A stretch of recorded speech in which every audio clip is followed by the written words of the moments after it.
Leon White. Yeah. Because this just broke today, June 20, although he passed away on the night of Monday night, June 18th. But it just broke today because his son Jesse posted on Vader's Twitter that he passed away Monday night due to complications from heart failure and pneumonia that he had as well. And he had a hell of a go the last couple of years. In November of 2016, he posted on social media that he had congestive heart disease, only had 2 years to live. I was skeptical of it, I'll be honest, and others were too. And this year, he had a lot going on. He had open heart surgery in March. He was hospitalized in April with pneumonia. He had another surgery in May for an irregular heartbeat. Went back in for pneumonia, I guess a month ago. I guess it would have been around the same time as the heartbeat surgery. And passed away Monday night at the age of 63. You said he's the first wrestler that ever scared you? Yeah, I was big into wrestling. I mean, I think me and David Bixenspan dated. My first wrestling match that maybe I saw was 1990 or something. It had somebody with face paint and Ric Flair, and it was in a cage. That's all I could remember, and I've kind of narrowed that down. I'll do alternate commentary on that. But I liked wrestling, but boy, there was nothing that hooked me in and made me think this is never going to leave me like Sting versus Vader. Mm-hmm. It takes a real big bad son of a bitch to make Sting look like an underdog. Kind of like Roman Reigns of today. He's a big dude, and Vader he had the mask, and he had the Mastodon mask even before that, and he was a big dude.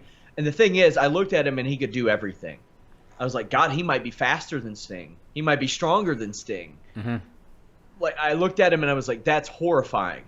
And he was the first guy as a kid that I was scared of, but I wanted to watch him. I saw him on screen and I was like, holy shit, I can't not watch this guy. I have to see him face Sting. And when he came to WWF, I was so excited because I was more of a WWF guy, and I'll never forget him squishing Gorilla Monsoon in the corner and taking out Yokozuna, who was almost the WWF equivalent of Vader for me, because I saw him and I was like, man, this guy, how will anybody stop this guy? And Vader came in and just massacred him and essentially sent him packing.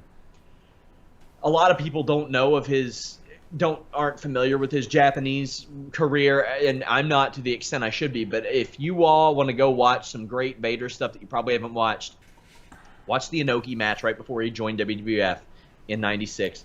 Watch the Akiyama match in All Japan. I don't know how you would go about watching it, but in 2000 for the AJPW Triple Crown title, those were some great matches. I liked his stuff with Shawn Michaels, and a lot of my friends who aren't wrestling fans know him from Boy Meets World. Oh yeah. Who was he in Boy Meets World? He was the father of the one character. Oh, okay. The big guy. He was the big guy's father. Did you ever see the wrestling episodes, Melissa?